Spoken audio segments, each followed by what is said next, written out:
इस मामले में इलाहाबाद हाईकोर्ट की लखनऊ बेंच में आज सुनवाई होगी, जिसके लिए पीड़ित परिवार लखनऊ रवाना हो गया। सीबीआई टीम हाथरस केस की जांच के लिए पीड़ित के गांव पहुंच गई। लद्दाख में एलएसी पर जारी तनातनी के बीच आज भारत और चीन के बीच कोर कमांडर लेवल की बैठक होगी। रक्षा मंत्री राजनाथ सिंह वीडियो कॉन्फ्रेंसिंग के जरिए आज 44 पुलों को देश को समर्पित करेंगे।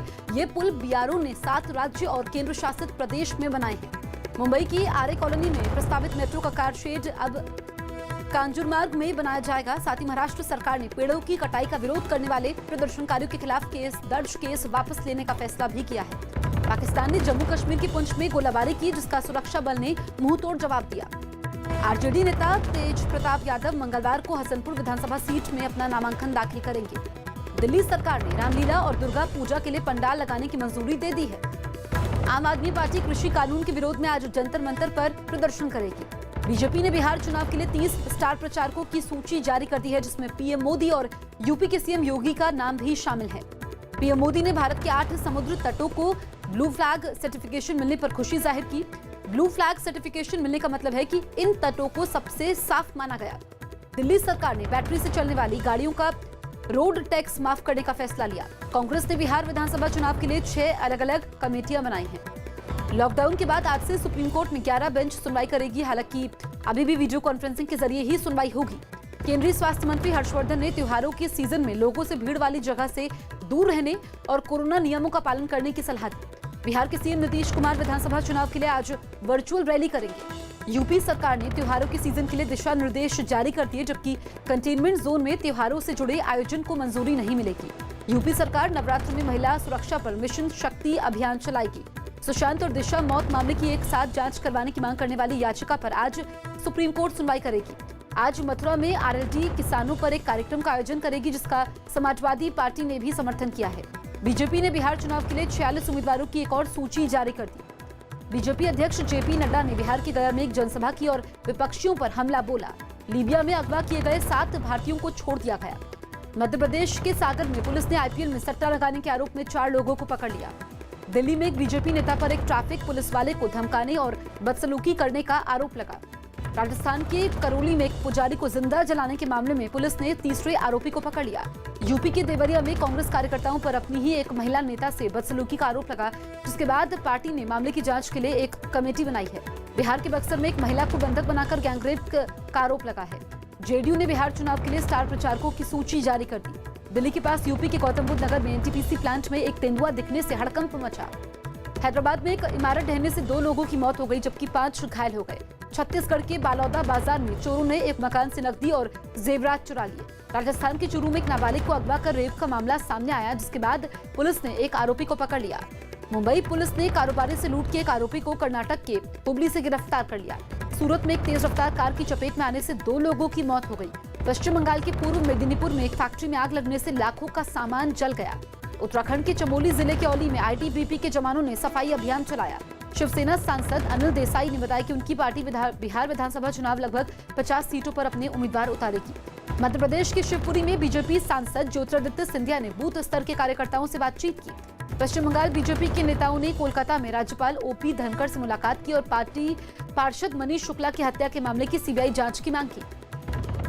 दिल्ली के पास गौतम बुद्ध नगर में पुलिस और बदमाशों के बीच हुई मुठभेड़, जिसमें गोली लगने से घायल हुए 2 बदमाशों को पकड़ा गया। ईडी मथुरा से पकड़े गए पीएफआई से जुड़े 4 लोगों से आज पूछताछ कर सकती है। इन पर हाथरस केस के सहारे यूपी का माहौल बिगाड़ने की साजिश रचने का आरोप है। बीजेपी ने छत्तीसगढ़, गुजरात, झारखंड, मणिपुर और ओडिशा में होने वाले उपचुनाव के लिए उम्मीदवारों की सूची जारी कर दी। राजस्थान सरकार केंद्र के बनाए कृषि कानून के खिलाफ जल्द विधानसभा सत्र बुला सकती है। सोशल मीडिया पर धोनी की बेटी को धमकी देने वाले एक आरोपी गुजरात के कच्छ से पकड़ा गया। उत्तराखंड सरकार राज्य में स्कूल खोलने पर बुधवार को फैसला ले सकती है। यूपी के झांसी में एक पॉलिटेक्निक कॉलेज में नाबालिग के रेप और वीडियो बनाकर ब्लैकमेल करने का मामला सामने आया, जिसके बाद 7 लोग गिरफ्तार कर लिए गए। पंजाब के मोगा में प्रशासन ने किसानों को पराली जलाने से रोकने के लिए एक जागरूकता साइकिल रैली निकाली। असम का कामाख्या मंदिर खुलने के बाद वहां बड़ी संख्या में श्रद्धालु परिक्रमा के लिए पहुंचे। बिहार के बांका में एक गाड़ी से बड़ी मात्रा में विदेशी शराब जब्त की गई। राजस्थान के टोंक में पुलिस ने अवैध हथियारों की एक फैक्ट्री पर छापेमारी की और 2 लोगों को पकड़ लिया। मध्य प्रदेश के रीवा में पुलिस ने एक ट्रक से नकली सीमेंट की 500 बोरियां पकड़ी। इंदौर में आईपीएल में सट्टा लगाने के आरोप में 6 लोगों को पकड़ा गया। यूपी के पीलीभीत में एक आदमी पर सरिया चोरी करने का आरोप लगा, जिसके बाद कुछ लोगों ने उसकी पिटाई कर दी। उत्तराखंड के कोटद्वार में पुलिस ने सड़कों पर शराब पीकर हंगामा करने वाले लोगों के खिलाफ अभियान चलाया। यूपी की जालौन पुलिस ने 36 किलो गांजे के साथ 4 आरोपियों को पकड़ा। मुंबई पुलिस ने कोरोना अस्पताल में चोरी करने वाले एक गिरोह का पर्दाफाश किया, 2 आरोपियों को पकड़ लिया। दिल्ली के नजफगढ़ में बीजेपी सांसद प्रवेश वर्मा ने कृषि कानून के समर्थन में ट्रैक्टर रैली निकाली। यूपी के मुजफ्फरनगर में पुलिस ने एक अवैध हथियार बनाने की फैक्ट्री पकड़ी। बीजेपी नेता और पूर्व केंद्रीय मंत्री राधा मोहन सिंह आज मोतिहारी में एक जनसभा करेंगे। दिल्ली में वायु प्रदूषण को रोकने के लिए पर्यावरण मंत्री गोपाल राय ने कुछ कंस्ट्रक्शन साइट का दौरा किया, वहां किए गए इंतजामों की जानकारी भी ली। तेलंगाना के रंगारेड्डी जिले में तेंदुआ दिखने के बाद इलाके में दहशत फैल गई। सीएम शिवराज सिंह चौहान ने वीडियो कॉन्फ्रेंसिंग के जरिए भोपाल में गाँव के इलाकों में कई विकास परियोजनाओं का उद्घाटन किया। रिया चक्रवर्ती मुंबई में सांता क्रूज पुलिस थाने में हाजिरी देने पहुंची। यूपी सहारनपुर में प्रशासन ने एक गैंगस्टर की संपत्ति जब्त कर ली। दिल्ली के सीएम अरविंद केजरीवाल कल मटियाला के गांव का दौरा करेंगे और पराली को खत्म करने के लिए बनाए गए घोल का छिड़काव कर इसकी शुरुआत करेंगे। केंद्रीय मंत्री अश्विनी चौबे ने देवघर में बन रहे एम्स के काम की जानकारी ली। बिहार के छपरा में रेलवे पुलिस ने 19 लाख से ज्यादा रकम के साथ 2 लोगों को पकड़ा। आंध्र प्रदेश के विजयवाड़ा में एक आदमी की गोली मारकर हत्या कर दी गई। कृषि कानून के विरोध में अमृतसर में कुछ किसानों का रेलवे पटरी पर प्रदर्शन जारी है। दिल्ली के हिंदूराव अस्पताल के डॉक्टरों ने वेतन देने की मांग करते हुए प्रदर्शन किया। जमशेदपुर में पुलिस ने आईपीएल में सट्टा लगाने के आरोप में 6 लोगों को पकड़ लिया। जयपुर में एक आदमी पर तेजाब से हमला किया गया, जिसे अस्पताल में भर्ती करवाया गया। मध्य प्रदेश के भिंड में एक लड़की के साथ उसी के पड़ोस में रहने वाले एक आदमी ने छेड़छाड़ की, जिसका विरोध करने पर आरोपी ने लड़की को चाकू मारकर घायल कर दिया। मणिपुर में सुरक्षा बल ने करीब 68 लाख रुपए की हेरोइन जब्त की। कर्नाटक के कलबुर्गी समेत कई जगहों पर बारिश हुई। दिल्ली में कोरोना से मारे गए लोगों के शवों को ले जाने वाले एक एम्बुलेंस ड्राइवर की मौत हो गई। जम्मू कश्मीर के उपराज्यपाल मनोज सिन्हा ने श्रीनगर में एक स्टेडियम का उद्घाटन किया। कर्नाटक में बीजेपी के 2 विधायकों की कोरोना रिपोर्ट पॉजिटिव आई।